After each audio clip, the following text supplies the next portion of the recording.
tadi ya Pak. Oke, silakan. Pak Andi, mungkin semua yang di sini seperti yang kita tahu tantangannya semakin tahun semakin banyak aja Pak. Ganti tahun langsung ada tantangan baru begitu kan Pak ya. Mungkin nanti kalau ada pertanyaan dan mungkin masukan atau mungkin ada permasalahan boleh nanti bisa disampaikan begitu Pak Andi? Boleh. Baik, dan langsung saja tidak perlu berlama-lama lagi Bapak Ibu tamu undangan semuanya, boleh saya minta sekali lagi tepuk tangan yang paling meriah. Ini dia, Berjuang naik kelas, bisa bersama Visa. Baik, kita berikan aplaus juga untuk MC kita yang luar biasa hari ini ya. Selamat datang di acara Kick Andy. Bukan.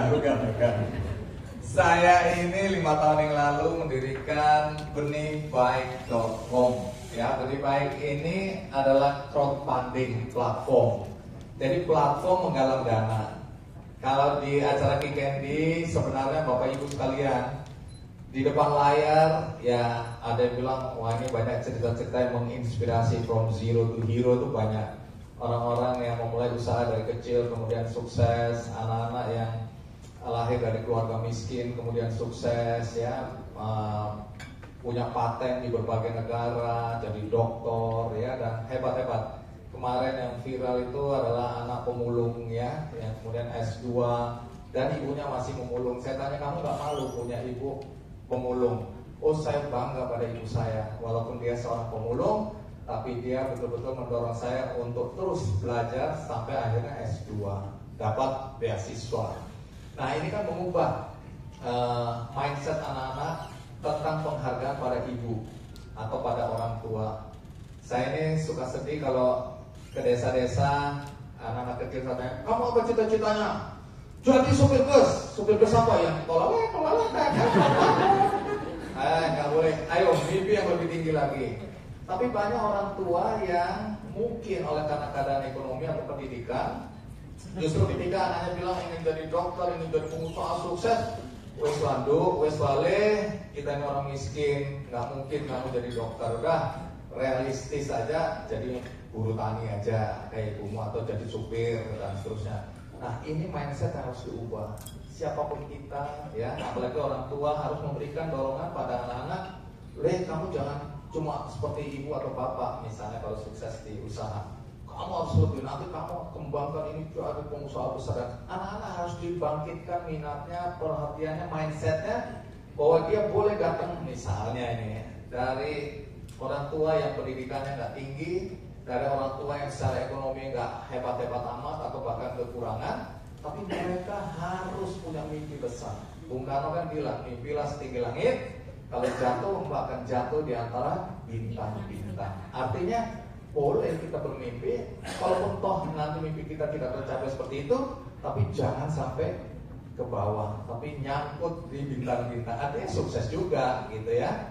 Jadi ini yang perlu disadari. Nah, di Kick Andy banyak cerita-cerita seperti itu, termasuk penyandang disabilitas mungkin termarginalkan ya, selalu kata disingkirkan terlalu keras, tapi faktanya seperti itu, disingkirkan dan tidak punya peluang untuk mendapatkan pekerjaan yang layak. Padahal kan yang inilah harusnya otaknya, kemampuannya, kreativitasnya, tapi mungkin ada faktor-faktor handicap atau hambatan di dalam fisik. Tapi Mbak Irma dan banyak cerita seperti ini yang saya sampaikan membuktikan bahwa kekurangan secara fisik tidak bisa menghambat seseorang untuk mencapai sukses.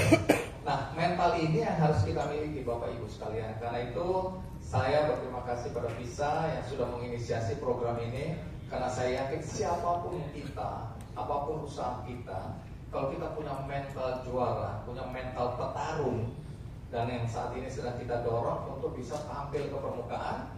Kalaupun tidak bisa nanti ekspor, ya jadi pengusaha yang skalanya nasional. Tapi dengan bekal yang ada hari ini yang kita lakukan, maka kita berharap Bapak Ibu juga punya mental atau mindset sebagai pengusaha yang tangguh dan punya mimpi yang besar. Mungkin usaha sekarang aku nggak bisa melihat potensinya, tapi dengan adanya program seperti ini, ternyata wah aku baru tahu dan seterusnya. Sehingga kita punya mindset bahwa usaha kita juga bisa sukses, tergantung pada diri kita. Sebelum saya lanjutkan, saya ingin memperkenalkan ada Ibu Grini, boleh berdiri. Iya. Ini dari Univers.com. Saya bersama 2 teman, bertiga dengan saya 5 tahun yang lalu menginisiasi lahirnya Beli Baik, karena di balik Kick Andy sebenarnya melanjutkan Kick Andy dan masih ada sebenarnya. Saya punya program bagi-bagi kaki palsu, ya. Jadi sampai hari ini saya masih berbagi kaki palsu bagi teman-teman saudara-saudara kita yang tidak mampu. Kemarin saya baru berbagi 100 kaki palsu di sini. Kemudian saya juga ketua Komite Mata Nasional udah 6 tahun. Itu operasi katana gratis buat saudara-saudara kita, terutama di daerah yang termiskin, terjauh, teraniaya, termarginal, pokoknya yang itu yang susah-susah itu. Kita datangkan kerjasama. Kalau di sini kerjasama sama Koren dan remnya saya bilang mau nggak saya kasih kaki palsu. Dia bilang jangan saya Pak, ya bukan.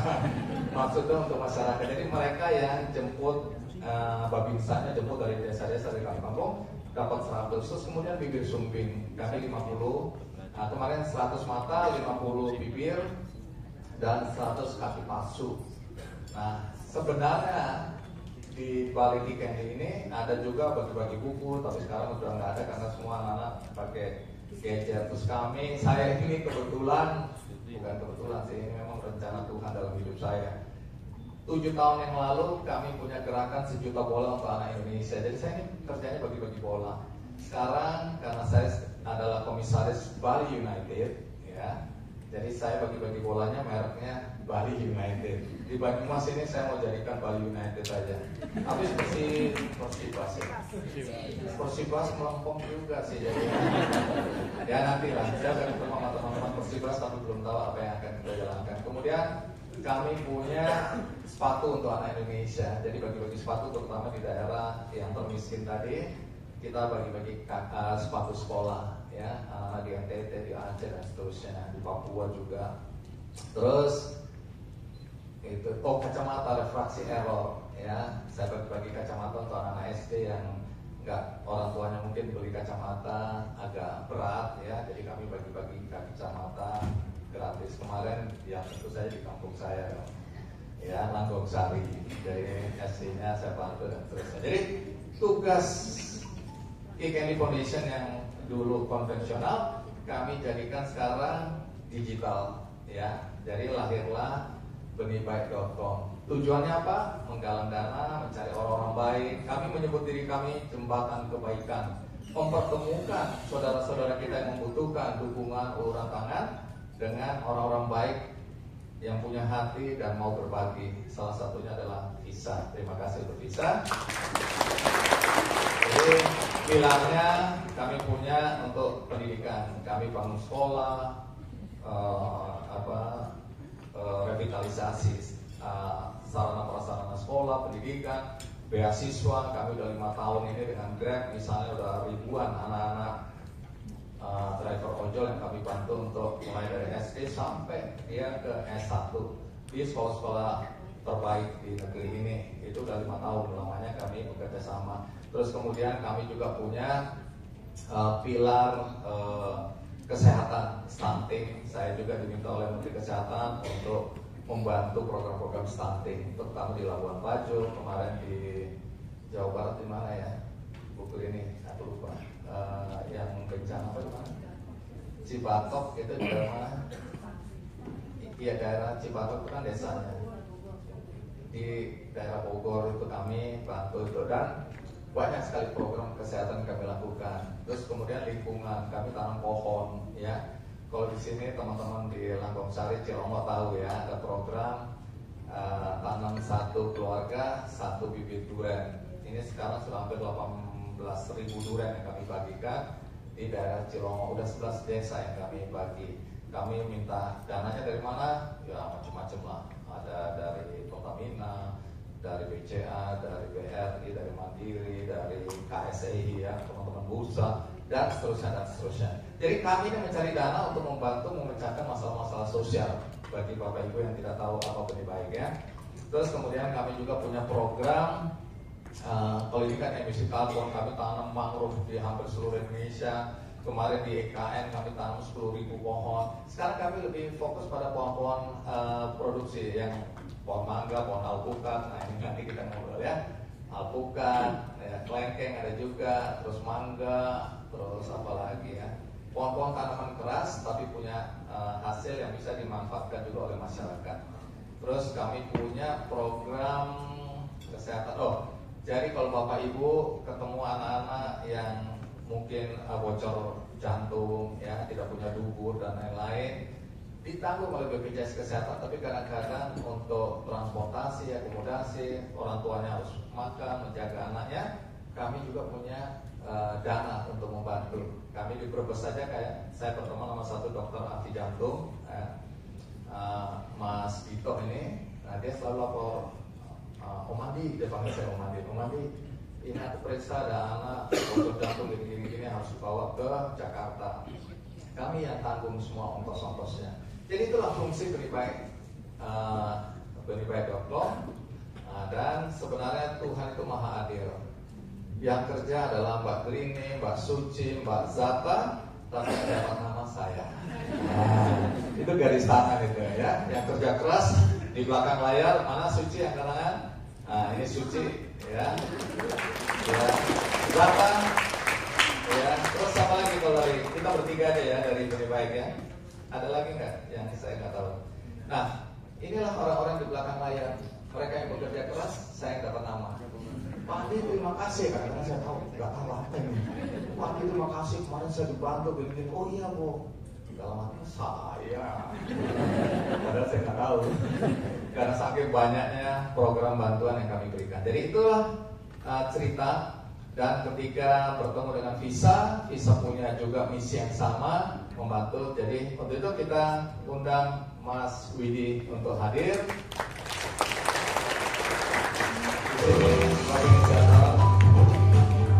Ada musiknya. Terima kasih. Mungkin cewek ya. Dan kita sambut Mbak Karlina. Untuk hadir di sini.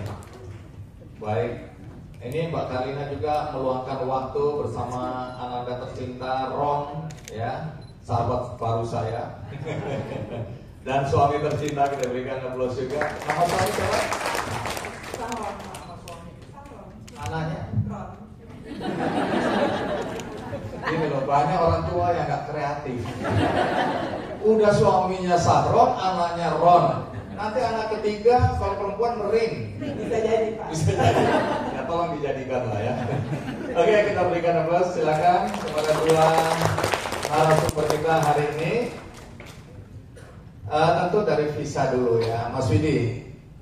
Apa yang membuat Visa kemudian merasa penting untuk mendorong pelaku-pelaku UMKM, terutama yang mikro menuju kecil, untuk mulai bisa mempersiapkan diri go ekspor? Apa visi dan misi dari Visa sendiri? Bisa juga jelaskan Visa itu apa untuk lebih mengenal Visa? Ya, baik. Terima kasih Pak Andi untuk pertanyaannya. Jadi Bapak Ibu, rekan-rekan semua, sekedar perkenalan. Jadi mungkin banyak dari kita yang hanya tahu bahwa Visa itu sebenarnya kartu kredit, gitu ya.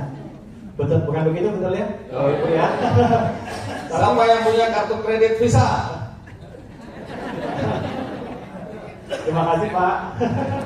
Habis ini semuanya harus punya. Nah tapi mungkin saya mau coba untuk klarifikasi dan juga memberikan informasi tambahan bahwa sebenarnya kami itu bukan jualan kartu kredit Bapak Ibu. Jadi kami bukan penyedia kartu kreditnya, tapi kami di Visa bergerak di bidang teknologi pembayaran.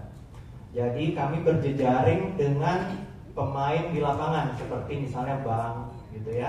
Kemudian kita berpartner juga dengan fintech yang dimana mereka yang ujung tombaknya menyediakan alat bayar berupa kartu kredit atau kartu debit yang ada di dompet Bapak Ibu sekarang.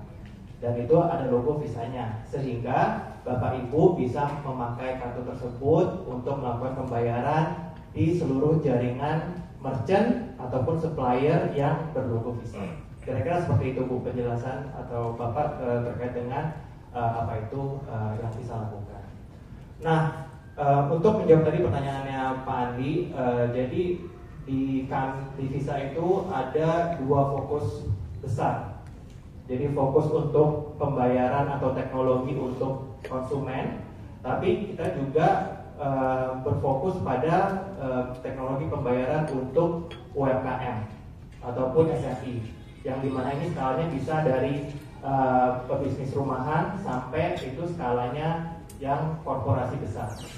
Nah, khusus di segmen pebisnis ini Pak Andi, jadi kita tuh udah sering dapat feedback dari rekanan bank kami gitu ya, dimana mereka kesulitan memberikan alat bayar kepada si pebisnis gitu, karena penyebab utamanya adalah mereka nggak confident Pak Andi untuk melakukan yang namanya underwriting ataupun assessment dalam pemberian kredit gitu. Nah, kredit ini kan bisa dalam bentuk cash ataupun dalam bentuk kartu kredit yang bisa dipakai untuk kebutuhan bisnis seperti itu Pak. Jadi kita lihat pain point ini ada gitu. Kenapa mereka nggak confident? Karena mereka merasa bahwa aduh, pencatatan UMKM atau pebisnis ini masih kurang bagus ya gitu. Maksudnya pencatatannya masih kadang mencatat, kadang tidak gitu kan. Terus tidak terstruktur secara semua pencatatan baik itu pengeluaran atau pemasukan. Nah, itu kan sebenarnya menjadi basis atau dasar daripada bank dalam memberikan fasilitas pinjaman kepada usaha-usaha. Nah, itulah yang menjadi keresahan kami juga Pak Andi, untuk bagaimana kita tidak hanya mendukung UMKM atau pebisnis dari sisi teknologi pembayarannya, tapi juga diimbangi dengan pertama literasi keuangan, itu kan. Kemudian literasi digitalnya seperti apa? Bagaimana mendigitasi semua pencatatan yang tadinya manual atau tercecer supaya bisa terkonsolidasi, dan ini nantinya dipakai juga oleh bank-bank untuk memberikan pinjaman gitu. Jadi itulah yang kami rasakan, dan kami juga berpartner dengan bank untuk memberikan ya literasi keuangan, literasi digital untuk UMKM. Seperti itu Pak. Baik, kalau kita bicara potensi, bagaimana Visa melihat potensi UMKM di Indonesia? Kalau bisa lebih spesifik khususnya di Banyumas, tapi apa potensi yang dilihat oleh Visa?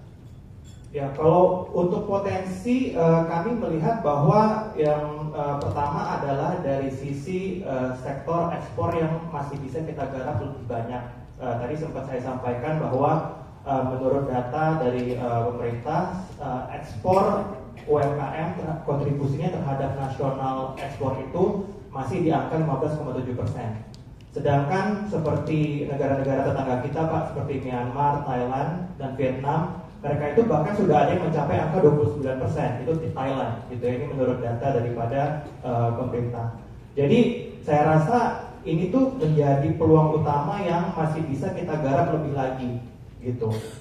Jadi nggak hanya meningkatkan penjualan usaha-usaha Bapak Ibu di domestik, tapi juga kita nge-tag pasar-pasar yang ada di sekitar kita, bahkan pun sampai ke China, bahkan sampai ke Amerika gitu. Jadi ini peluang yang sangat besar.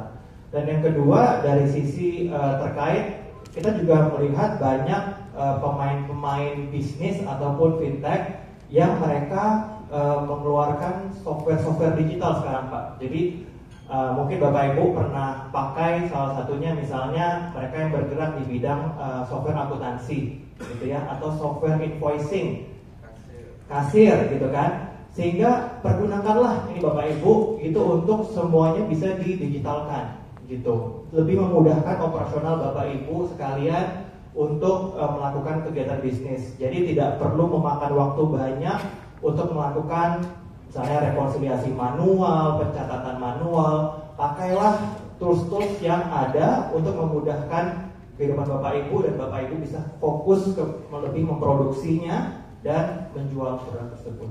Itu sih. Baik, ibu-ibu ya, bapak-bapak juga ya. Di Banyumas ini saya itu sering menemukan pelaku UMKM yang gagap teknologi ya. Saya pernah jadi pembicara, selesai bicara saya bilang, gimana ibu-ibu ngerti? Wah, buatan ngertos Pak. Orang mudeng, katanya orang mudeng lu, katanya gitu kan. Ibu umurnya berapa? 50 orang mudeng ya mana ya? Ayo bangkit, bisa. Iya Pak. Punya anak nggak? Punya. Terus lain kali anaknya aja yang kesini, ibu-ibu tidur aja di rumah. Ibu-ibu tahu nggak? Kalau nggak paksa untuk belajar, sebentar lagi ibu-ibu nggak tahu ada di mana. Dunia udah berkembang teknologi. Nah, tapi kan ada kekhawatiran juga keamanan. Ibu-ibu ini takut uangnya orang sepira nanti diambil orang hacker gitu katanya. Pak, khawatir lah kalau ditaruh ini pakai digital salah pencet hilang duitnya. Nah, itu bagaimana soal keamanan? Ya betul, itu concern yang cukup valid Pak Andi. Bahkan kalau kita lihat kan sekarang terminologinya itu Bapak Ibu adalah social engineering, gitu ya, atau soceng. Udah orang social engineering, ya rotok mudeng. Yang datang masih muda-muda. Kalau yang tempat saya kemarin, waduh, ibu-ibu udah tua, gitu loh, nggak mau belajar ya takut. Nah, oke, lanjut. Ya, jadi kalau gampangnya Bapak Ibu, social engineering itu lebih ke bagaimana si pelaku fraudster ini seolah-olah ya memberikan apa ya kayak semacam OTP lah gitu ya, sehingga Bapak Ibu kayak terjaring mau menginput OTP-nya di website yang sebenarnya tidak ada gitulah, untuk kepentingan dia mau mengambil duit atau melakukan fraud gitu ya Bapak Ibu. Jadi concern itu sangat banyak kita temukan Pak Andi dan Bapak Ibu di lapangan gitu. Jadi salah satu yang usaha yang kami lakukan, salah dua sih lebih tepatnya adalah yang pertama, kami terus melakukan edukasi, baik itu melalui bank partner ataupun juga secara direct dari forum-forum seperti ini gitu. Jadi kami selalu melakukan yang namanya edukasi untuk mitigasi risiko dalam pembayaran gitu. Jadi biasanya kita forumnya terbuka seperti ini, kita undang semua bank partnernya daripada Visa, di mana dari forum itu mereka melakukan edukasi lagi Pak gitu ke nasabah-nasabahnya mereka. Contohnya beberapa bank sudah melakukan kayak seperti BCA, Mandiri gitu kan, dan banyak bank-bank yang lainnya yang sudah melakukan edukasi seperti itu ke klien-klien ataupun nasabah mereka. Bahkan kita juga bekerjasama dengan asosiasi misalnya Pembayaran Indonesia atau AKKI untuk kartu kredit gitu. Semua pesan-pesan terkait dengan bagaimana mencegah fraudster ataupun risiko keamanan pembayaran itu sudah kami sematkan di semua asosiasi ini. Memang itu seperti teori ombak ya Mandi ya. Jadi kita nggak bisa cuma sekali aja. Ya udah kita terus aja kayak seperti radio rusak lah ibaratnya, sampai orang itu bosen dengar, oh saya kan udah tahu. Nah itulah parameter suksesnya kita gitu kan, bahwa oh orang udah aware gitu. Tapi ya kita juga nggak mau kalah ya Pak ya dengan banyaknya fraudster yang semakin hari semakin canggih, apalagi di dunia digital. Jadi yang keduanya adalah kita juga ada solusi yang kita terapkan dengan rekanan bank partner kami gitu, sehingga ketika Bapak Ibu bertransaksi dengan menggunakan jaringan Visa itu dipastikan bahwa sudah melewati proses ataupun prosedur keamanan yang ada di bank tersebut. Seperti itu Pak kira-kira.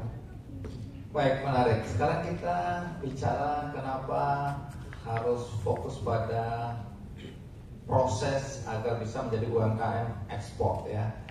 Jadi Bapak Ibu sekalian, ketika kita melihat bahwa produk kita ini punya potensi, maka kita sudah mempersiapkan diri kita dari awal. Saya ini kalau datang ketemu teman-teman yang punya mimpi ekspor tapi belum memadai atau belum memenuhi standar, karena kalau kita bicara ekspor tentu ada standar-standar tertentu ya. Di daerah saya misalnya Langgong Sari kan sebenarnya ada gudang, ada mesin produksi, di mana di situ sekarang Mas Natam yang sewa, Mas Natam ini, terus ada Mas Smedo ini ya, itu sudah pada tahap mereka ekspor. Dan ekspor itu kalau ada pasir dikit aja udah. Dan kadang-kadang waktu pengeringan, karena mesin pengeringan tidak memenuhi syarat, itu ada metal-metal yang ikutan, sehingga ketika masuk ke pasar internasional ditolak, reject. Jadi kita ini harus melihat standar yang lebih tinggi lagi dari apa yang kita lakukan.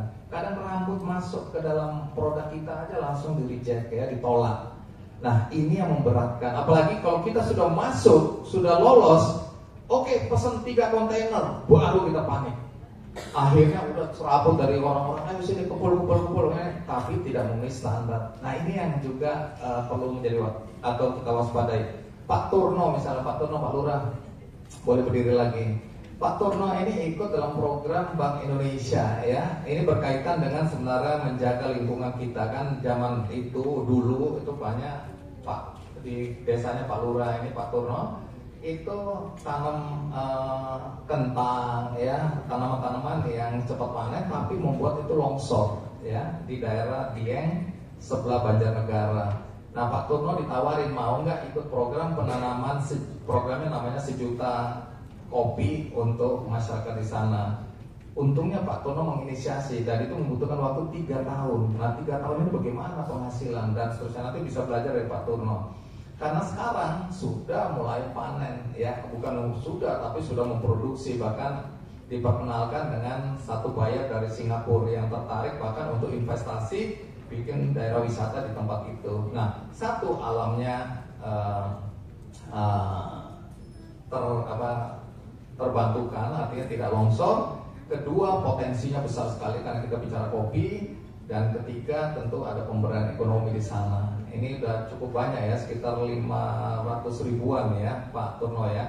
Cuma Pak Turno kan maunya single origin, tidak lagi ini harus organik ya. Tapi teman-temannya sebelah-sebelah itu kan pakai kimia-kimia. Nah, salah satu yang ditolak adalah kalau berbahan kimia atau mempekerjakan anak-anak di bawah umur. Itu juga di luar dugaan kita menjadi persyaratan.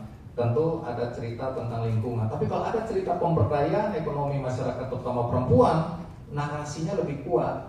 Contohnya Mbak Irma ketika bicara mengenai penyandang disabilitas, mempekerjakan mantan PSK ya, dan teman-teman yang putus sekolah dan seterusnya, itu orang lebih cepat untuk tergerak hatinya membeli karena ada cerita di balik produk itu. Nah, kalau kita bicara sebentar ya Karina ya, biar aku tuntaskan dulu.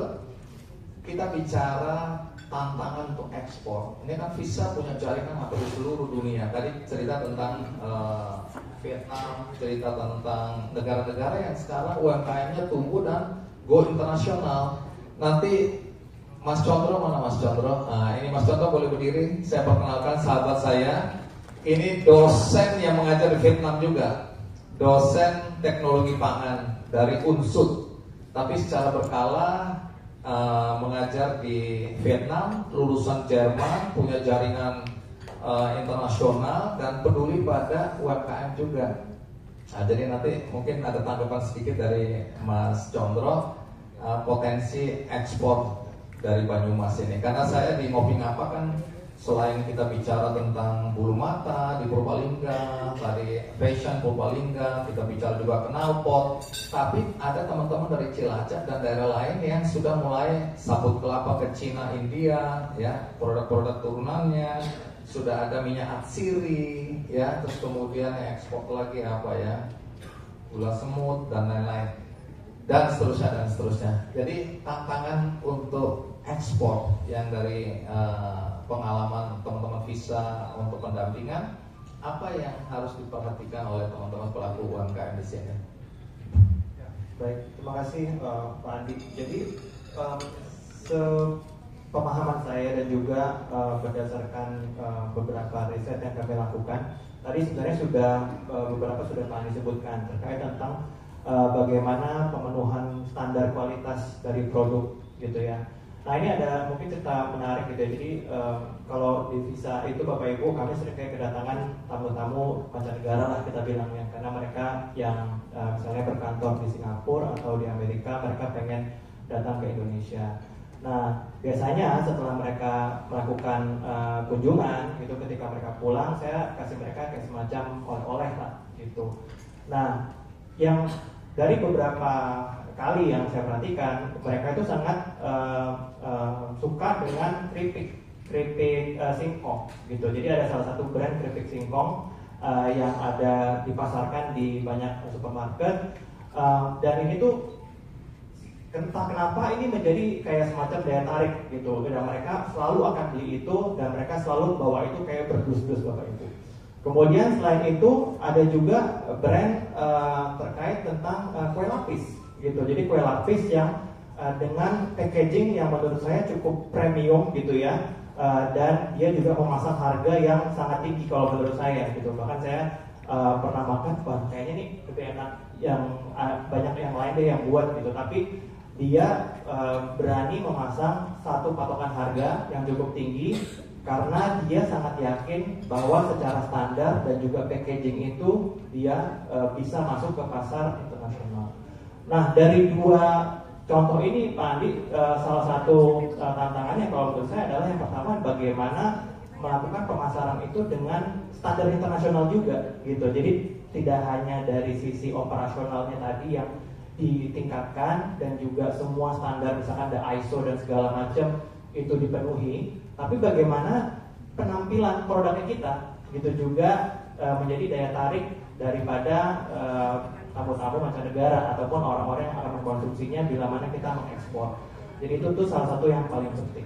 Yang kemudian yang kedua adalah bagaimana juga kita memasarkan produknya kita di digital, online gitu. Nah ini juga yang menurut saya masih menjadi peluang gitu ya, yang bisa kita garap bersama. Karena kalau kita lihat di negara-negara lain, itu pemasaran melalui online itu sangat lumrah Bapak Ibu. Sehingga orang-orang yang meskipun mereka tidak berada di pusat kota ataupun mereka yang berada di daerah-daerah, mereka pun terjangkau karena online-nya itu tuh ter-highlight ataupun orang-orang dari luar negeri mereka bisa melihat gitu. Jadi saya rasa dua hal itu sih Bapak Ibu yang bisa menjadi sedikit tips gitu ya, bagaimana kita bisa meningkatkan. Jadi dari sisi pemasarannya, dari packagingnya gitu ya, itu perlu diperhatikan. Dan yang kedua, pastikan Bapak Ibu tidak hanya punya toko offline, tapi juga punya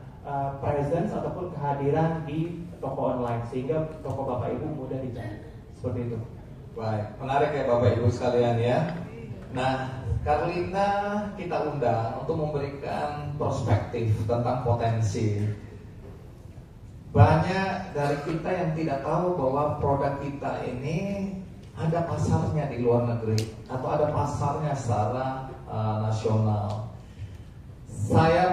Saya termasuk yang menggagas sudah 13 tahun itu Idea Fest, mempertemukan anak-anak muda kreatif dari seluruh Indonesia dan kita undang untuk mendengarkan, belajar bersama dan kolaborasi dengan mengundang pembicara-pembicara internasional. Ya, acaranya dibuka oleh Presiden bahkan.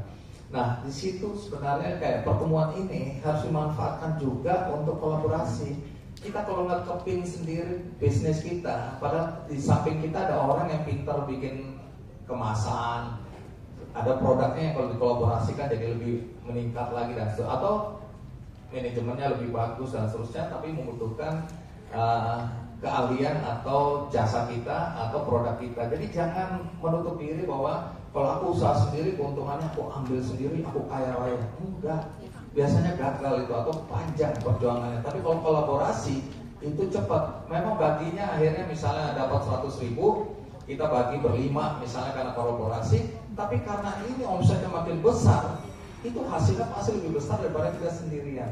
Jadi coba pikirkan kolaborasi dan potensi. Saya ketemu ini hampir 10 tahun yang lalu. Saya ketemu pasangan suami istri tinggal di Prancis. Satu hari mereka makan di restoran, terus mereka lihat buah manggis ya disajikan. Dia, manggis gitu kan. Dia tanya, ini dari mana? Dari Thailand, dia cek lagi dari Vietnam dan seterusnya. Di Indonesia banyak. Langsung mereka dua pulang cari perkebunan manggis. Jadi dia beli ke petani-petani manggis dan dia mulai belakangan menanam sendiri. Diekspor ke Eropa. Untungnya besar sekali, tapi dengan startup yang terus ditingkatkan, dengan jenis-jenis yang terus ditingkatkan. Terus saya lihat banyak sekali sekarang teman-teman di platform digital ya, startup-startup yang juga mencari potensi-potensi lokal. Ada eco printing lah, ada ini, ada itu dan seterusnya. Nah, tapi tentu dengan bahan-bahan yang ramah lingkungan ya. Kalau kita pakai bahan-bahan pewarna kimia itu biasanya ditolak. Kalau kita pakai bahan-bahan alamiah itu biasanya lebih mudah, walaupun mungkin warnanya nggak terlalu cerah atau tidak secerah kalau kimia. Tapi banyak sekali hal yang sebenarnya bisa kita tingkatkan dari produk-produk kita kalau kita tahu ada pasarnya.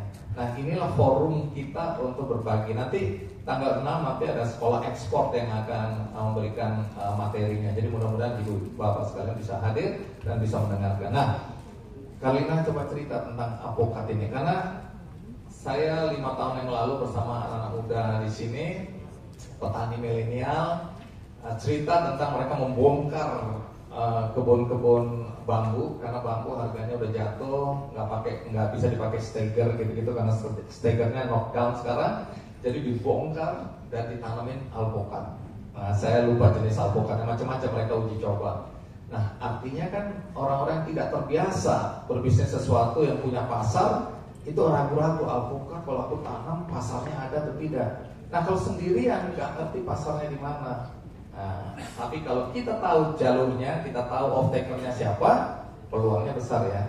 Nah, coba cerita sedikit tentang avokadron ya, bukan kadron ya. Avokadron ini bagaimana awal mulanya, apa yang dijual, dan kondisinya sekarang seperti apa? Baik, terima kasih Pak Andi buat waktunya saya boleh sharing bersama-sama dengan Bapak Ibu sekalian di tempat ini bersama dengan Mas Widi juga. Jadi avokadron itu sekarang bisnis yang saya dan suami jalankan. Itu mulainya tahun 2016. Aslinya saya ibu rumah tangga, sama sekali nggak ada kepikiran mau jualan alpukat.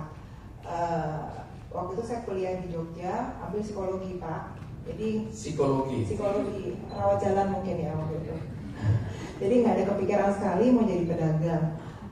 Lalu waktu itu kita menikah, waktu saya hamil anak pertama, kondisi kehamilan saya bukan kondisi kehamilan yang mudah. Jadi selama 6 bulan pertama itu saya mengalami namanya hiperemesis gravidarum, jadi mual dan muntah yang sehari mungkin bisa 20-30 kali.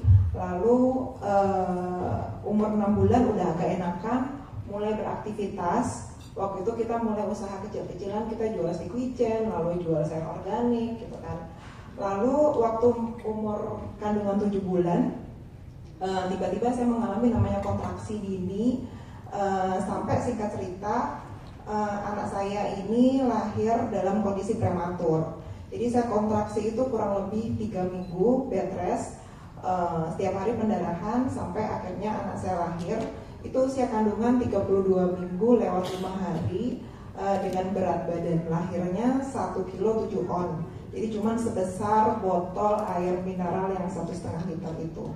Nah, waktu itu dokter bilang, Bu, ini kondisi anaknya berat badannya di bawah normal, jadi harus diboost gitu berat badannya supaya bisa catch up bisa mengikuti pertumbuhan anak sesuai usianya.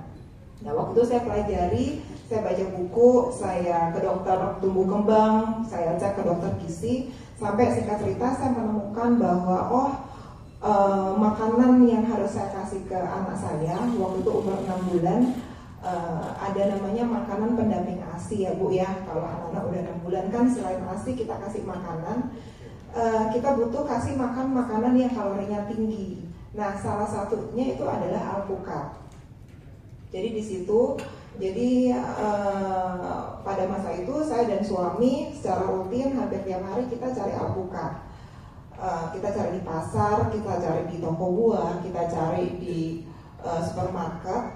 Nah, pada masa itu sekitar 9 tahun yang lalu cari alpukat itu lumayan susah. Jadi kalau saya beli 1 kilo itu belum tentu bisa dimakan semuanya. Nanti ada yang berulat, ada yang gagal matang, ada yang busuk gitu. Beli 2 kilo paling 1-2 buah aja yang bisa dimakan. Jadi kita cukup struggle untuk cari ini buah. Sampai satu kali waktu itu saya kembali ke rumah orang tua saya di Jogja, kita liburan. Nah, tetangga saya tuh ada yang jual alpukat dan kita beli setiap hari.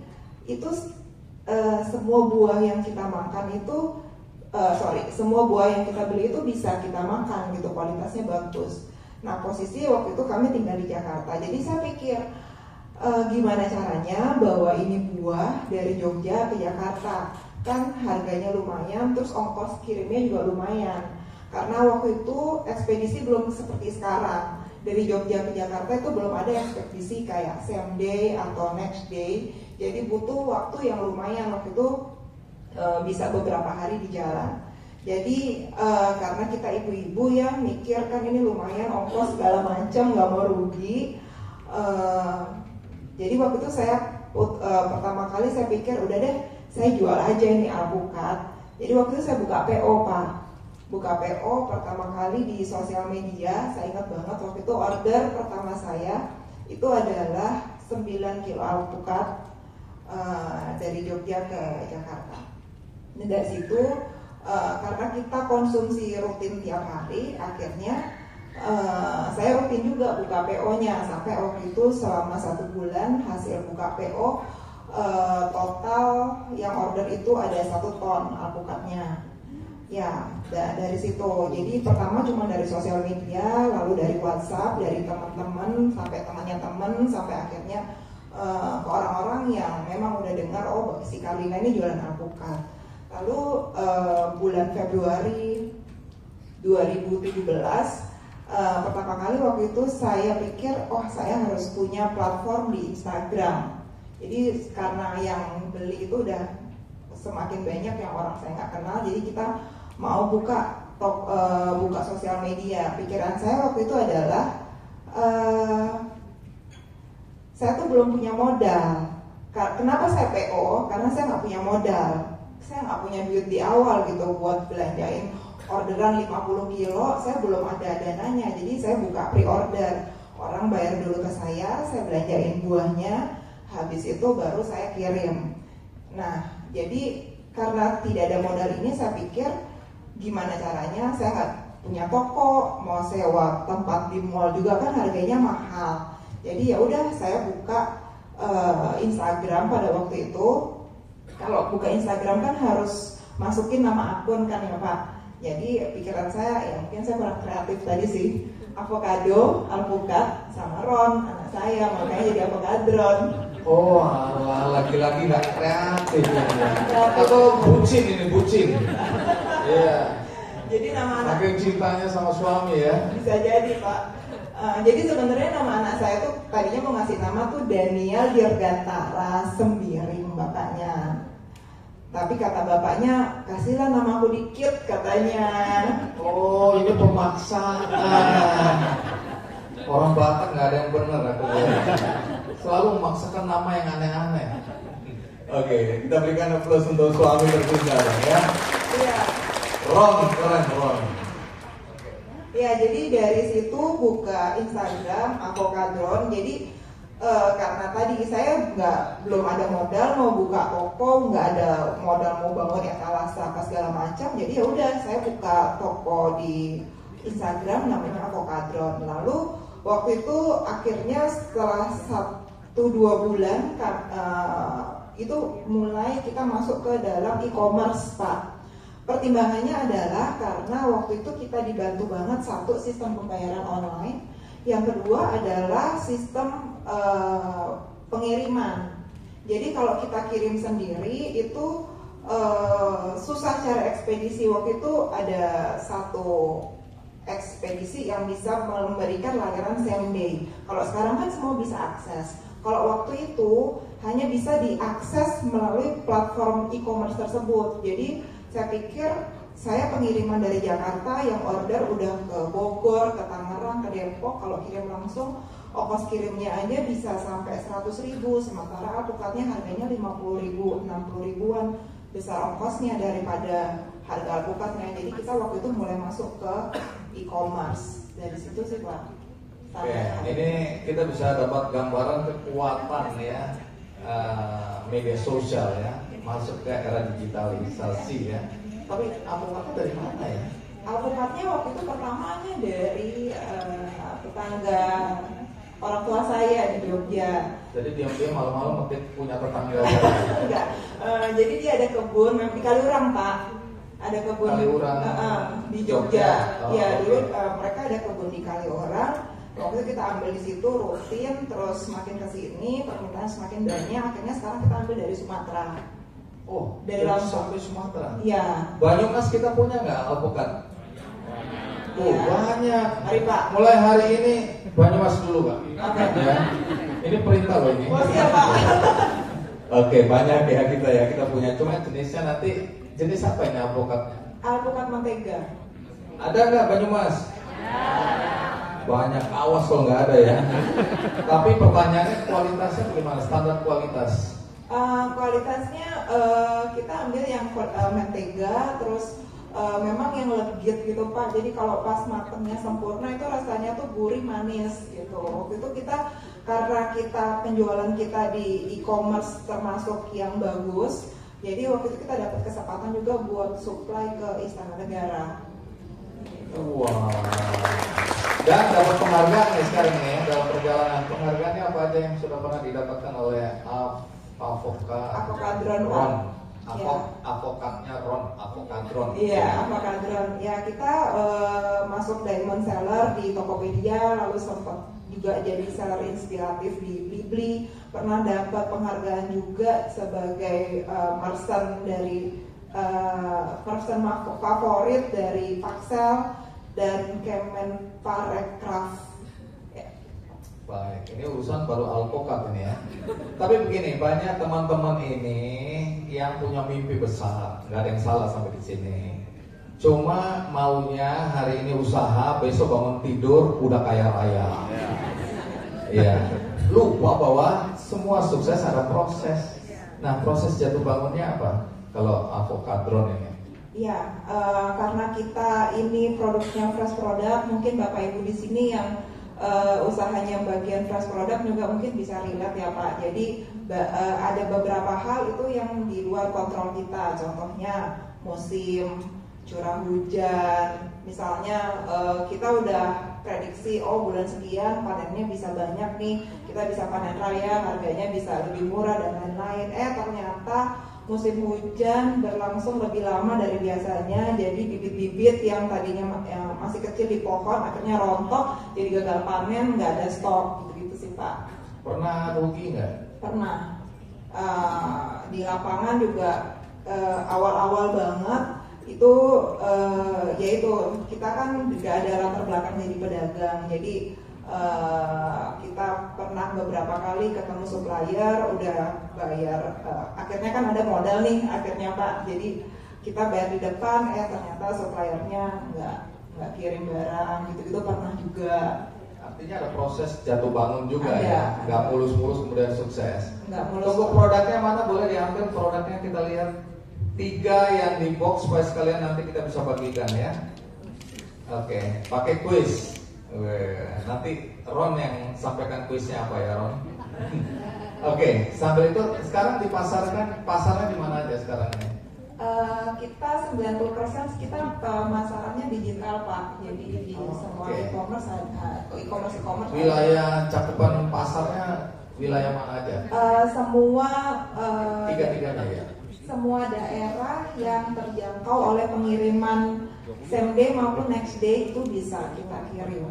Oke. Ya, Sudah sebenarnya mulai pasarkan ke luar negeri?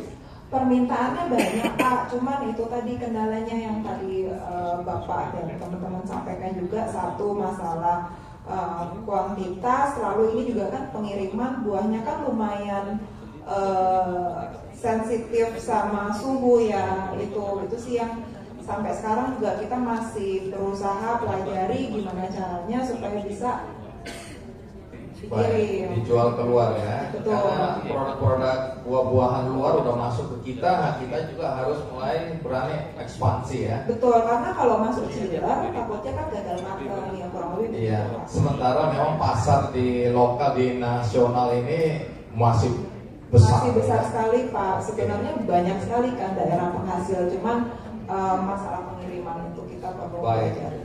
Jadi ini produk apa istimewanya ini tadi selain mentega tadi? Alpukat mentega. Ini yang dari mana ini? Ini yang dari Lampung Pak. Oh Lampung. Oke, Sumatera itu Lampung ya. Ya. Lebih jauh lagi ada?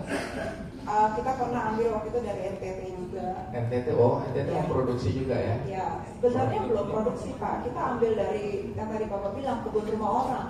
Oh, pengepul dari rumah-rumah orang. Iya.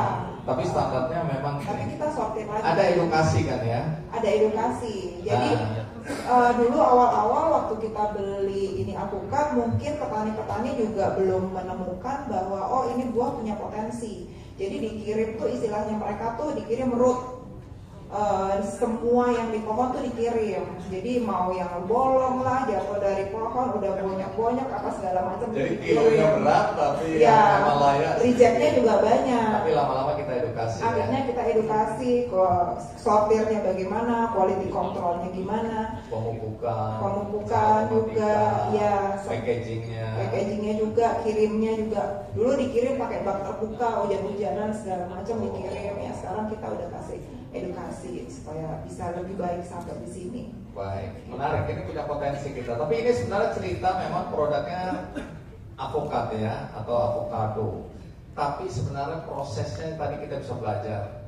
Nanti lebih dalam lagi bagaimana soal perizinan ya. Kita nanti bicara karena ada di tanggal 6 nanti.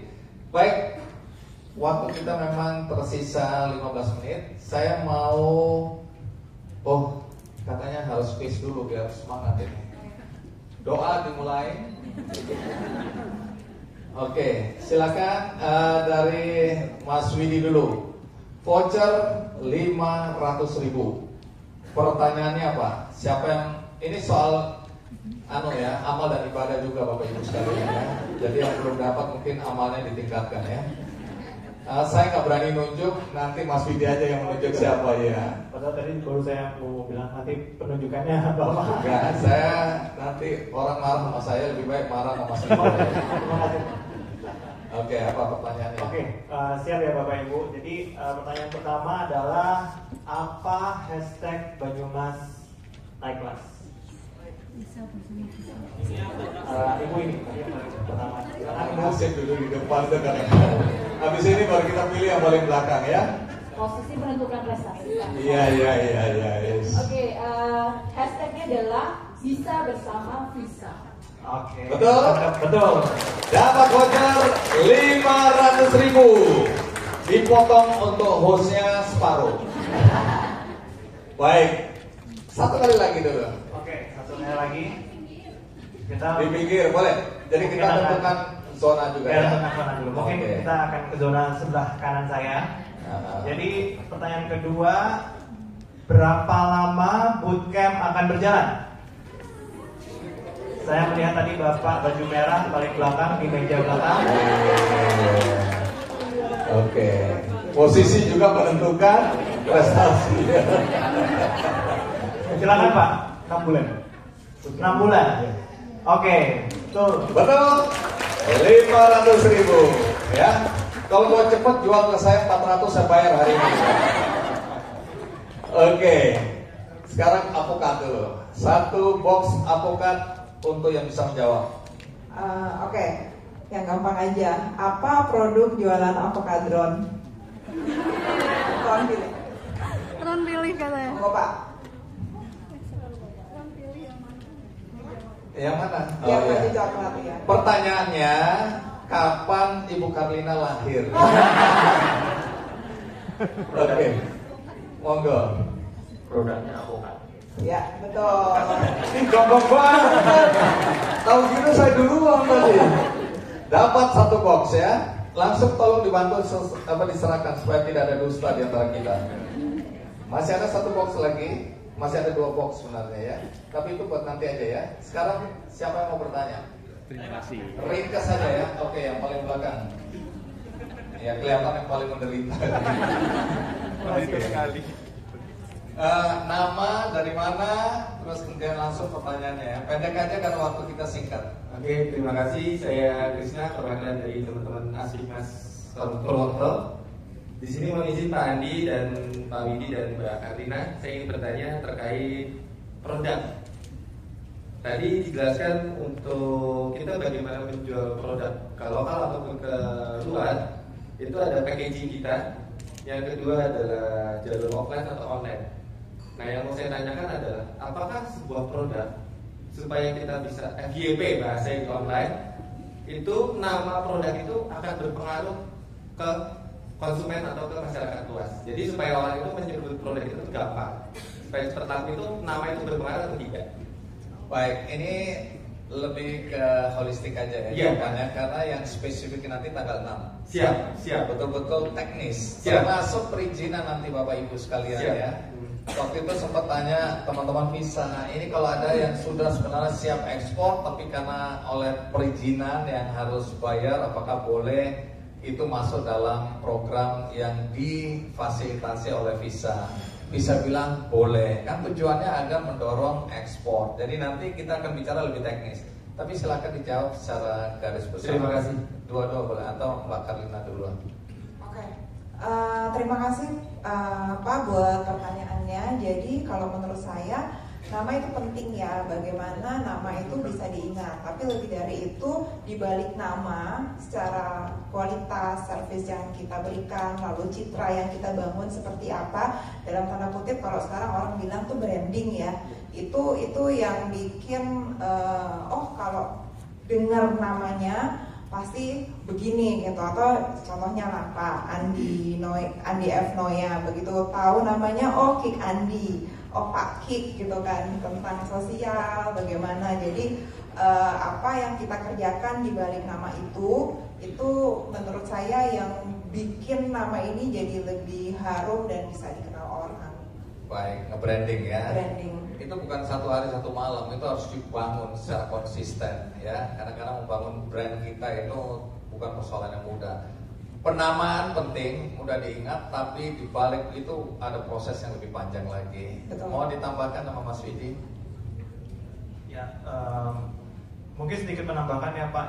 Saya juga pasti jawabannya penting sih, jadi karena itu kan pastinya membawa citra daripada produknya gitu. Jadi misalkan kalau ada Bapak Ibu ataupun rekan-rekan di sini ya misalkan mau menonjolkan apa nih gitu ya dari specialty-nya dari produk itu, bisa disematkan di branding ataupun nama tersebut gitu. Nah kemudian kita juga banyak tahu Pak ya, sekarang pun banyak sekali agensi-agensi ataupun third party ataupun perusahaan yang khusus memang membantu untuk mengurusin penamaan, branding gitu ya, kemudian sampai packagingnya itu pun mereka bisa mensupport atau membantu rekan-rekan Bapak Ibu semua. Jadi kalau misalnya Bapak Ibu kebingungan apa ya yang branding yang cocok gitu ya, itu tuh sangat bisa dicari lewat media online ataupun media sosial ya, betul. Karena itu sudah sangat banyak. Apalagi kalau Bapak Ibu familiar dengan teknologi AI. Nah, teknologi AI ini pun banyak digunakan Bapak Ibu untuk mencari nama yang cocok. Sebenarnya lebih ke inspirasi gitu ya. Tapi nanti hasil akhir Bapak Ibu yang menentukan. Jadi dia bisa memberikan beberapa pilihan. Misalkan Bapak Ibu cukup ketik misalnya, oh ya saya mau jualan produk keripik gitu ya, tempe. Tolong kasih saya inspirasi beberapa nama, 5-10 nama deh gitu. Nah itu Bapak Ibu bisa tambah-tambahkan lagi nih. Misalkan saya punya anak namanya apa, saya tinggal di daerah apa, nanti dia coba munculkan beberapa rekomendasi dan Bapak Ibu nanti bisa tentukan. Itu sekedar tips untuk mempermudah memilih nama. Baik, menarik. Kalau boleh tahu, visa ini kan kalau kita bilang visa langsung kita tahu kan ya. Nah boleh tahu ini mulai kapan sebagai perusahaan visa ini lahir? Kalau di Indonesia sendiri sudah ada 30 tahun Pak Andi dan Bapak Ibu rekan-rekan sekalian. Tapi kalau secara global sudah lebih dari 60 tahun lah gitu. Jadi memang sudah cukup lama gitu. Bahkan juga tadi menyinggung penamaan, nama di stok sahamnya di Amerika Serikat itu cuma 1 digit Pak Andi, yaitu V gitu. Jadi kalau buka di Nasdaq ataupun di stok saham Amerika mau cari sahamnya Visa, cari logonya V gitu. Itu aja sudah orang langsung tahu ya. Kalau udah kuat brand kita ubah-ubah tanda kutip ya, ubah pemanggilan, ubah logonya, bahkan ketika kita mulai merefresh itu orang tetap kenal gitu ya. Bahkan ada yang cuma pakai logo dia yang itu, tapi kita langsung tahu ini logonya dari produk yang sangat kenal ya. Itu nanti akan didalamin tanggal 6 Maret nanti. Oke. Masih ada satu pertanyaan lagi. Terserah. Oh, aku yang milih ya kali ini ya. Ya yang nafsu banget itu ya. Ya. Bukan karena wajahnya kasihan tapi wajahnya penuh nafsu. Ya. Oke. Nama perusahaannya apa kalau bisa atau boleh, terus pertanyaannya langsung. Terima kasih sebenarnya. Assalamualaikum warahmatullahi wabarakatuh. Selamat siang Bapaknya Marlo. Kemudian Mas Widi dari Visa dan juga Bu Kalina dari Avocadron. Perkenalkan, nama saya Muzaki dari Okazaki Farm, seorang petani dari Purbalingga, Pak. Nah, terima kasih, saya sangat terinspirasi dari moneybank.com karena menjadi platform crowdfunding yang sangat berguna bagi berbagai aspek di sekitar kita. Nah, yang ingin saya tanyakan adalah, sebagai petani, kami itu berharap bisa menggerakkan lingkungan sekitar. Kenapa? Karena di pertanian, mungkin Bapak Ibu yang di sini bergelut di pertanian itu juga mengalami hal yang sama. Pertama, kita mungkin mengalami kekurangan lahan hijau ya, betul Pak Ibu? Kita mengurangi kekurangan lahan hijau Pak di sekitar kita, sehingga mungkin produksi kebutuhan kami cukup berkurang. Dan juga yang kedua adalah terkait regenerasi, karena saya termasuk kaum milenial, di mana saya sendiri susah Pak untuk mencari rekan-rekan yang mau bergerak di bidang usaha, terutama di bidang pertanian. Nah, untuk pertanyaan saya adalah mungkin di sini kan dari Avocadron juga cukup banyak berdayakan ya untuk lingkungan sekitar juga dari kebutuhan yang lain. Saya sebagai petani sayur juga kesulitan untuk memberikan suplai ke customer saya karena keterbatasan produksi itu yang didasari pada berkurangnya lingkungan dan juga kurangnya regenerasi petani. Nah, saya tanyakan adalah bagaimana langkah terbaik bagi kami selaku UMKM dengan segala keterbatasan kami, di mana saya sendiri Okazaki Farm merupakan salah satu usaha yang masih mikro yang bisa saya lakukan untuk menangani masalah tersebut. Karena saya yakin bagaimanapun juga bergerak bersama-sama akan menjadi lebih jauh dan lebih kuat. Terima kasih. Nama itunya boleh diulang? Nama usahanya pada dari Okazaki Farm. Apa? Okazaki Farm. Okazaki. Maksudnya apa itu? Kenapa dikasih nama begitu? Yang pertama nama saya Zaki, kedua Okazaki itu diberikan nama teman saya karena dulu saya berawal itu bisnis edamame berarti dari Jepang, di mana di Jepang ada nama Okazaki, jadi di branding sama teman saya Okazaki. Oh begitu. Oke. Baik, mau kasih jawab? Mau dijawab? Secara umum juga nggak apa-apa. Ini memang pertanian, ya memang ada korelasinya dengan alpukat ya. Tapi kalau aku boleh kasih sedikit perspektif dalam melihat produk-produk pertanian sekarang udah banyak sekali diminati, dicari. Anak-anak muda ya, dengan perkembangan teknologi digital ini itu sudah mulai masuk ke kerjasama dengan para petani ya, perikanan, perkebunan dan lain-lain. Jadi sebenarnya potensinya besar sekali. Cuma ini nasihat dari orang yang lebih tua ya, saya. Kita ketika miskin itu idealismenya tinggi sekali, besar sekali, cita-citanya besar. Begitu kita nanti udah punya uang, mulai godaannya banyak. Teman-teman saya di platform digital ya, saya nggak sebutkan namanya misalnya, dulu saya lihat keren banget dia membantu petani-petani, bagaimana petani tidak terjebak mengkulak dan lain-lain. Jadi kalau harga naik beras di sini atau padi di sini, maka itulah harga yang realistis untuk membuat petaninya atau peternaknya juga mendapatkan manfaat, bukan di urusan rental di sini. Tapi setelah mereka tumbuh besar, dapat investasi triliunan, uangnya disalahgunakan. Nah ini sedih saya. Kemudian ada teman saya yang saya juga apresiasi dan saya undang di Candy, hebat sekali perjuangan anak ini untuk membantu para petani di daerah ya Jawa Barat lah, spesifiknya saya sebutkan. Ternyata kemudian dia digoda oleh orang-orang dari kementerian untuk membantu program dia. Bantuannya misalnya 10 miliar, tapi yang dimanfaatkan ternyata tidak sebagaimana mestinya. Jadi dia terjebak, kemudian diperiksa oleh kejaksaan. Saya sedih ketika kita besar, godaannya makin besar juga. Jadi saya berharap dengan acara kita ini bukan saja teknisnya Anda diperbaiki, tapi moralnya, mentalnya, idealismenya. Jadi ketika kita besar, kita berdaya atau memberikan manfaat bagi orang-orang sekitar kita, bukan kemudian memperkaya diri kita untuk jadi serakah dan akhirnya ya masuk penjara. Itu jangan sampai terjadi. Oke, mau ditanggapi? Maaf saya jadi yang jawab duluan. Iya, mungkin kalau saya boleh menjawab gitu ya, meskipun saya memang tidak ahli di bidang pertanian, Tapi kami bisa juga tergabung di salah satu asosiasi terkait dengan pertanian dan agrikultur, yaitu Pisagro. Dan mereka juga udah punya banyak member lah ibaratnya di seluruh Indonesia.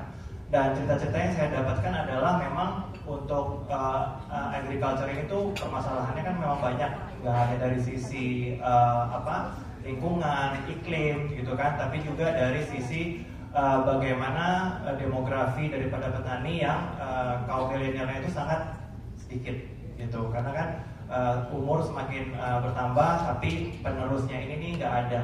Salah satunya ya karena insentifnya juga belum dirasakan dengan baik oleh si pelaku pertanian tersebut. Nah, mungkin satu yang terbesit tadi di kepala saya yaitu kolaborasi, Mas. Jadi yang Anda miliki saat ini sebagai pelaku daripada pertanian, terkhususnya kaum milenial, adalah kemampuan untuk melek teknologi yang sudah teradopsi lebih awal dibandingkan dengan yang lain.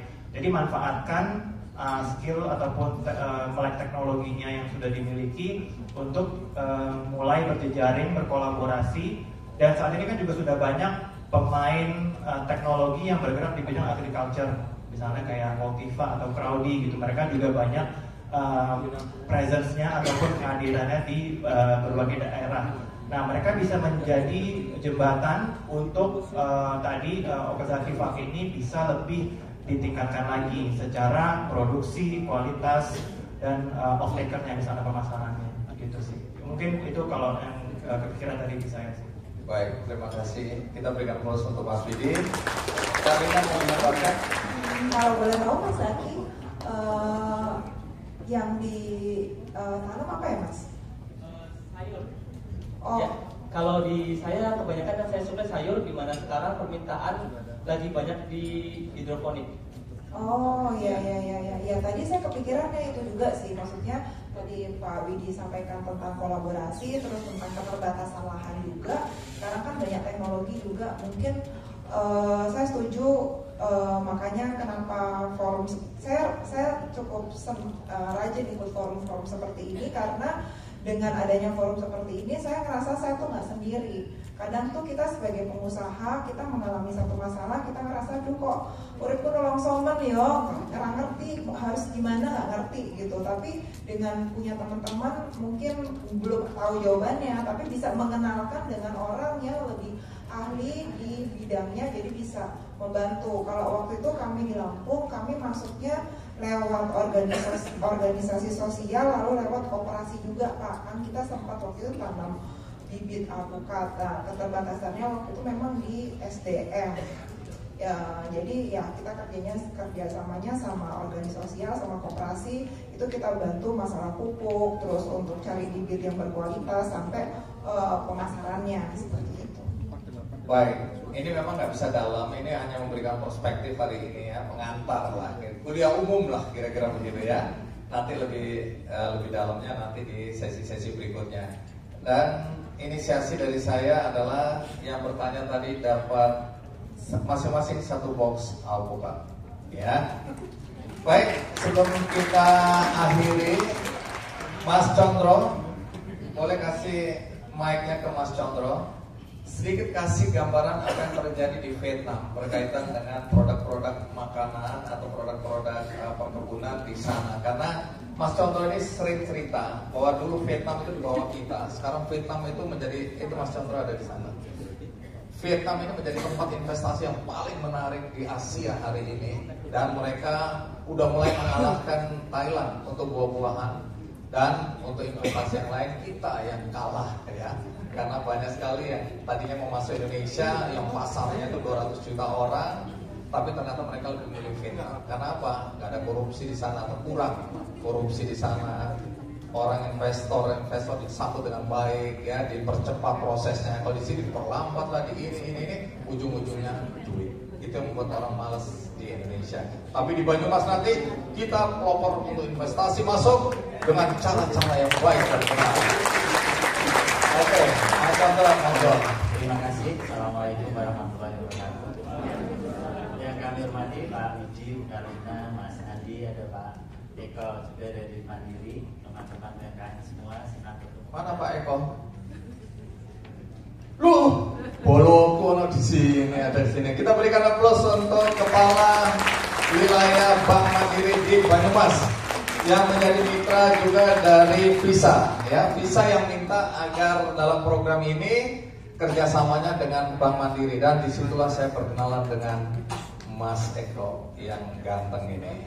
Ya, kita berikan aplaus untuk Mandiri. Matur nuwun, maaf. Oke, silakan. Jadi nggak ya Mas? Nggak jadi, udah cukup. Ya, silakan duduk kembali. Ayo, jadi. Baik, waktunya berapa lama Mas Andi? 2 jam. Biar rusak acara ini. Baik, Bapak Ibu yang terhormat, terima kasih atas kesempatannya Mas Andi. Jadi ada hal yang menarik dan saya sangat berterima kasih lebih baik bersama Visa menginisiasi kegiatan seperti ini karena sejak 2017 tiap tahun saya di Vietnam, jadi saya sedikit tahu perkembangan di sana terkait UMKM. Salah satu yang membedakan dengan Indonesia, karena di Indonesia alhamdulillah saya juga sudah di Jawa Tengah itu 14 kabupaten kota, jadi banyak teman-teman Jawa Timur, Jawa Barat, Madura itu 4 tahun di sana, Sumatera Barat, jadi sedikit tahu UMKM juga di Indonesia. Kalau di Vietnam itu pelatihannya komprehensif, pendampingannya intensif. Ini yang sedikit membedakan. Kalau kita pelatihannya juga banyak, tetapi kurang komprehensif, Mas Andi. Parsial. Nah, kemudian karena sistem pemerintahannya memang berbeda, pendampingan dilakukan itu sangat intensif dan masyarakat relatif manut, gitu ya. Sedikit sekali yang bergejolak, sehingga mudah sekali untuk memberikan perubahan ke arah yang lebih baik. Jadi ada istilahnya 5K SSD, nah, kurang lebih bahasa Indonesia-nya kualitas, kapasitas, kontinuitas, dan kemasan. Kemudian SSD-nya itu apakah sudah saya translate atau Mas Andi? Soalnya ini bahasa Inggris ya di sana ya. Oke. Standarisasi, sertifikasi, dan digitalisasi itu hal-hal yang bisa cepat sekali mengakselerate perkembangan UMKM. Kalau saya setuju Pak Widi, kualitas kita menang Mas, tetapi konsistensi kualitas juga kita masih belum. Mungkin sedikit itu Mas Andi, karena sudah lapar saatnya makan siang. Ya, ini realistis ya. Terima kasih Mas. Baik, Mas Tegun, Mas Chandra, terima kasih. Mas Chandra teman diskusi saya, dan Pak Eko ini juga orang yang sangat supportif. Jadi pokoknya apa yang dibutuhkan Bank Mandiri siap untuk mensupport. Jadi saya punya teman-teman yang luar biasa. Jadi kita berikan aplaus untuk teman-teman yang luar biasa. Terakhir, nah ini Bu Ani Widyasari, Dr. Ani Widyasari, SPD MPD, Kepala Bidang UMKM Dina Kerkop ya, saya nggak boleh salah, makanya saya baca UKM Kabupaten Banyumas ya. Bu, kasih perspektif sendiri tentang potensi dan apa yang sudah dilakukan oleh pemerintah daerah, pemerintah kabupaten untuk mendorong agar UMKM di Banyumas tumbuh berkembang dan tentu saja layak untuk ekspor. Monggo Bu, waktu 3 jam. 3 jam ya Mas. Baik, terima kasih Pak Andi. Bapak Ibu yang saya hormati, pemerintah Kabupaten Banyumas dalam hal ini dari Dinas Tenaga Kerja Koperasi UKM di bidang UMKM, kami sudah menyiapkan anggaran untuk beberapa pelatihan-pelatihan. Karena perlu kami sampaikan bahwa jumlah UMKM yang ada di Kabupaten Banyumas yang menetap itu ada 89.553. Itu yang menetap. Yang mobile ada 68.092. Artinya kita punya sekitar 150 UMKM yang ada di Kabupaten Banyumas dan itu berskala mikro. Tidak mungkin dari pemerintah Kabupaten Banyumas bisa ngopeni semuanya, itu tidak mungkin. Maka kita butuh kerjasama dari semua stakeholder, semua pemerhati dari UMKM agar bisa bersama-sama membangun dan menumbuhkan agar UMKM yang ada di Kabupaten Banyumas itu bisa naik kelas.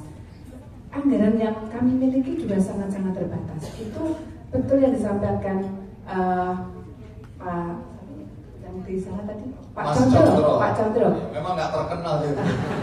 Maaf, Nggak usah dipikirin Bu. Siap. Iya.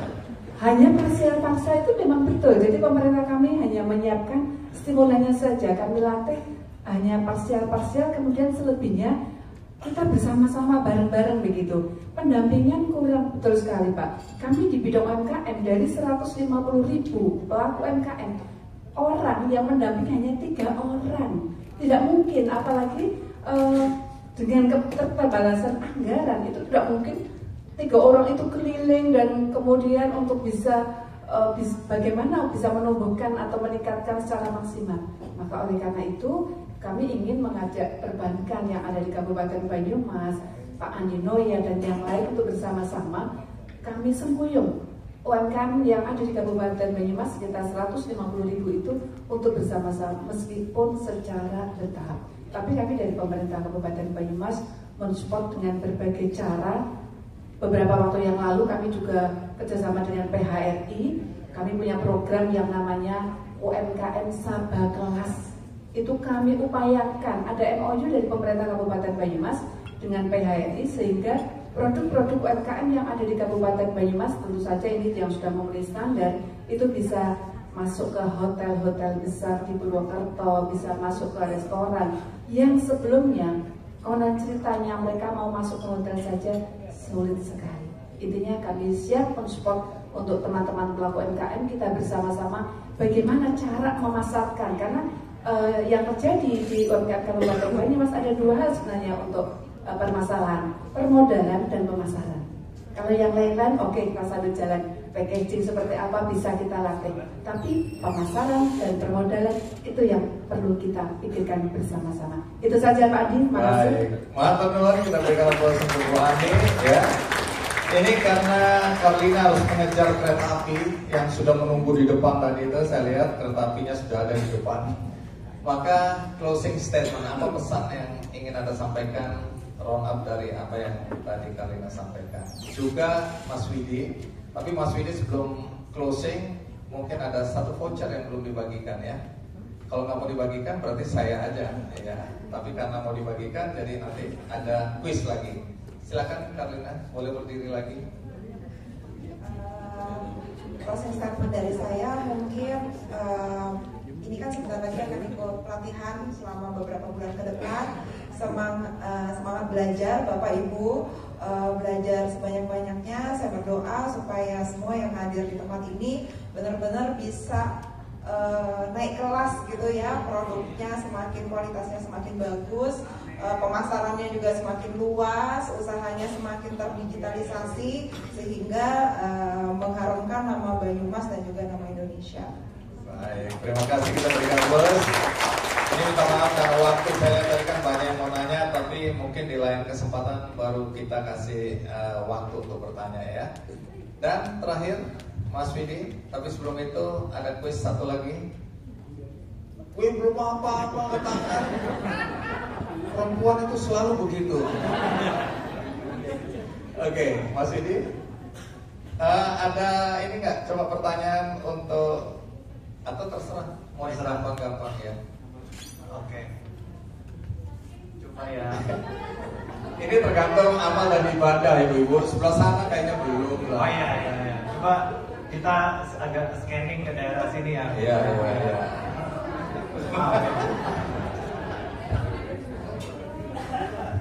Nah, jadi pertanyaan saya adalah, jadi ini nggak harus exact ya nomornya, tapi saya akan cari yang paling mendekati gitu.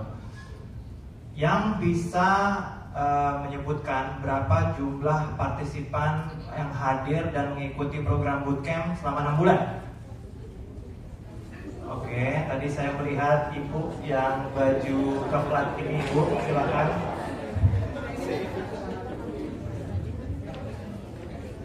Saya Tika dari Cilacap, brand saya Nakita.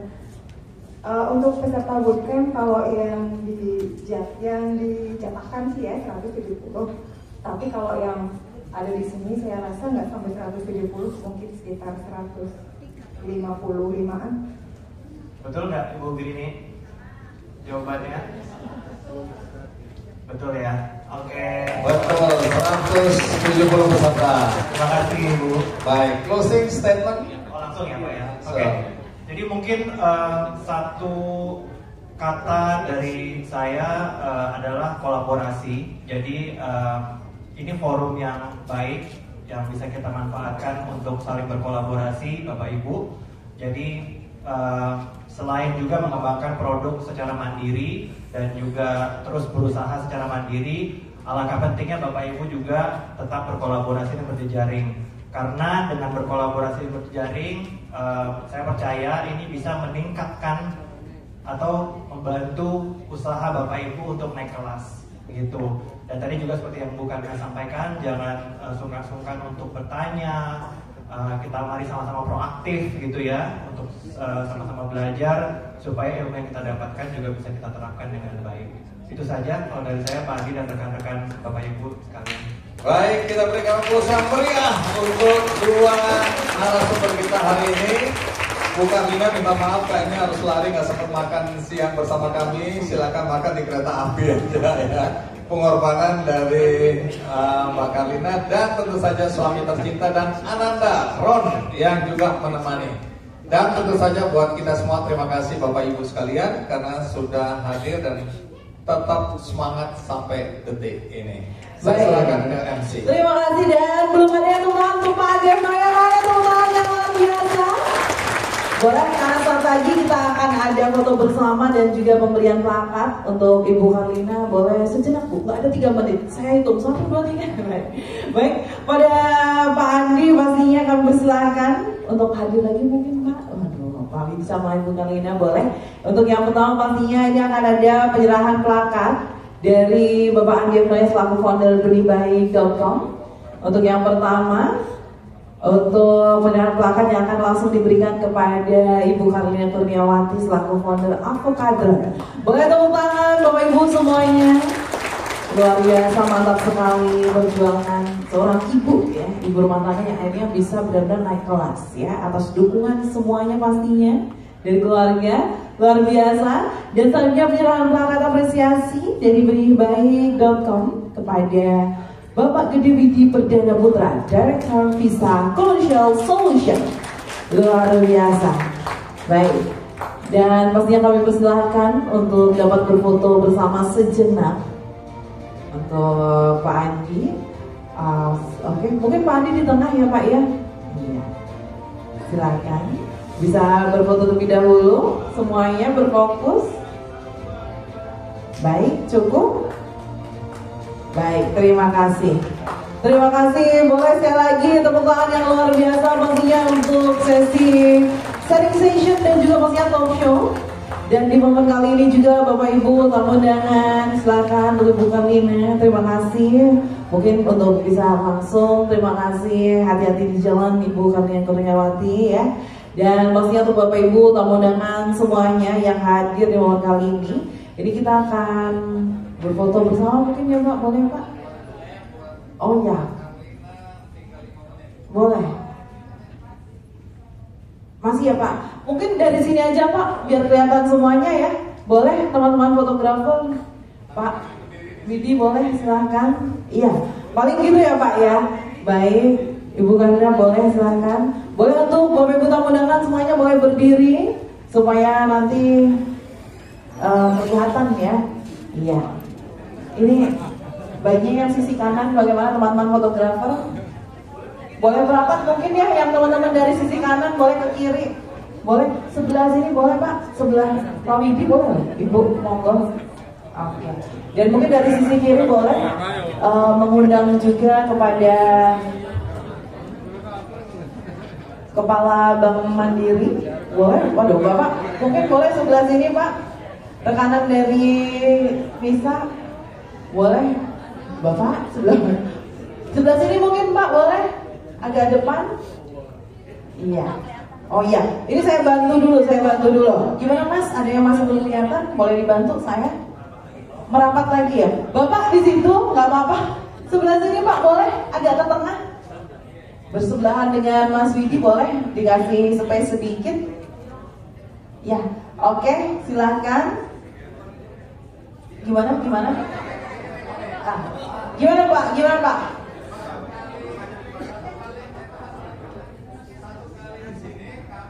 Oh begitu, baik. Nanti Bapak bertiga yang menyesuaikan dan Ibu ya. Oke, semuanya boleh berfokus gambar depan. 3, 2, 1. Sekali lagi, mantap. Oke, pindah ke sini. Baik, semuanya silakan.